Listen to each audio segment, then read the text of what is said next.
The first sensation was not sight, but sound. A low rhythmic hum vibrating through my bones, mechanical and organic at once. Light followed, harsh and clinical, flickering from a single fluorescent tube overhead. My eyelids felt glued shut by a sleep so deep it bordered on death. Opening them was a monumental effort. The world came into focus, metallic surfaces, pristine white walls, a narrow cot, and a chill that cut to the bone. My body was unfamiliar, my mind a blank slate. No name, no memory, just the here and now. The absence of self was a puzzle not yet frightening. Who am I? The question echoed, unanswered. A single door stood opposite, its window revealing only darkness. I swung my legs over the cot, feet meeting the cold floor. A grounding shock. I wore a coarse white tunic and trousers, no personal effects, no clues to a past.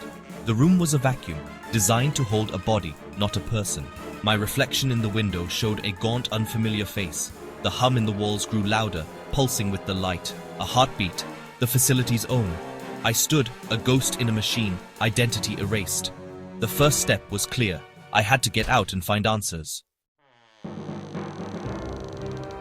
The door wasn't locked, suspicious in itself. It opened with a hiss, revealing a corridor lost in darkness, strobing emergency lights the only guide. The air was colder, tinged with antiseptic, but utterly silent. No staff, no movement, just the hum and flickering lights. The silence was suffocating, speaking of sudden abandonment. This place was a tomb. I moved quietly, peering into identical empty rooms, each a sterile cell, each a mirror of my own. The lack of personnel was the greatest anomaly. A facility this size should be bustling. Halfway down, a break in the pattern, a crude message scrawled on the wall. Remember 7:16? The handwriting was desperate, the meaning unclear. A time, a date, a code. Next to it, a precise symbol, a circle with 3 intersecting lines like a logo or a warning. The corridor ended at a sealed steel door marked Central Control. Access denied. To the left, a smaller office with a shattered glass door. Inside, chaos. Papers strewn, a chair overturned, a smashed monitor. Someone had left in a hurry, or worse. Amidst the mess, a single laminated ID card lay on the desk. The first tangible link to the world before my awakening. I picked it up. The ID card showed a man in a lab coat. Dr. Aris Thorne, lead scientist. Below, the same symbol from the corridor Project Chimera. The name sent a shiver through me. A phantom echo I couldn't place. This wasn't me, yet holding the card felt personal, as if it belonged to a lost part of myself. Suddenly, a faint whisper emanated from the broken monitor. Impossible, but real. Protocol failed. Containment breach. Memory wipe incomplete. The words, fragmented by static, were chillingly clear. I was not a patient but part of an experiment. My amnesia was no accident. It was a procedure. The feeling of being watched intensified. Every shadow a possible observer. Was I a rat in a maze? Or was the observation automated? A ghost in the machine? The whispers grew. Timelines, subjects, unacceptable variables. My presence was an error. A glitch to be corrected. Flashes of violent imagery pierced my mind. White light, screaming, burning metal. Not memories, but psychic scars, intimately mine, yet alien. I staggered back, clutching my head as the whispers continued.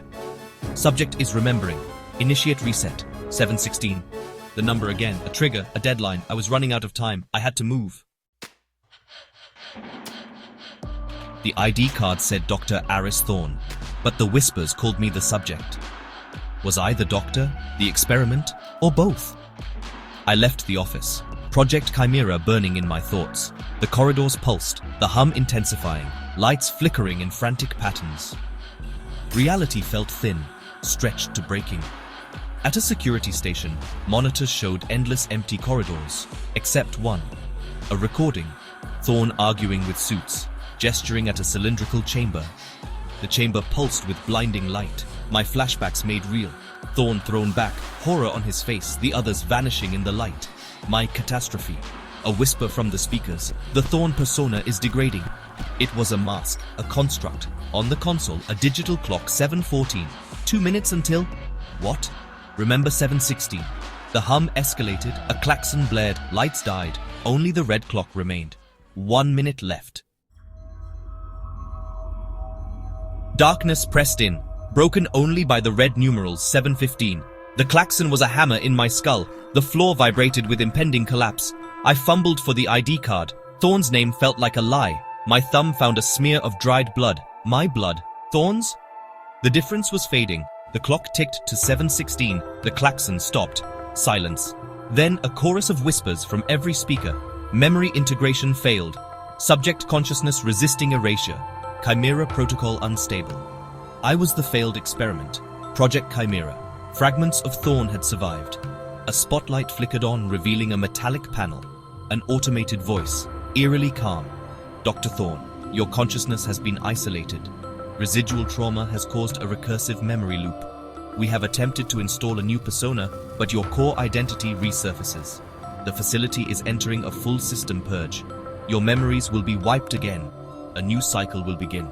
The voice was not threatening, just the voice of my jailer, explaining my prison. I was trapped in a loop of my own making. The purge was coming. I had to act before I was erased.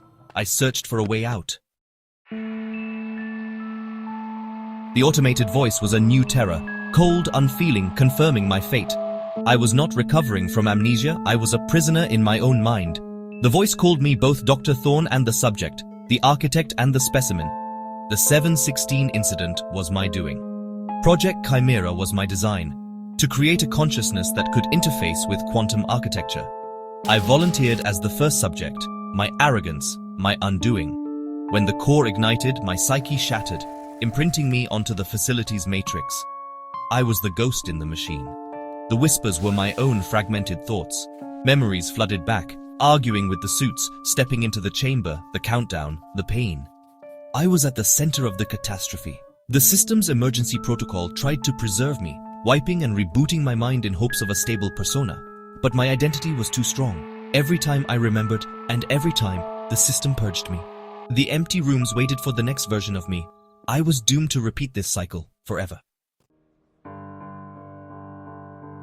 Project Chimera was a monster. My mind, the facility, and broken physics stitched together. My ambition had forged my prison. Memories returned in full.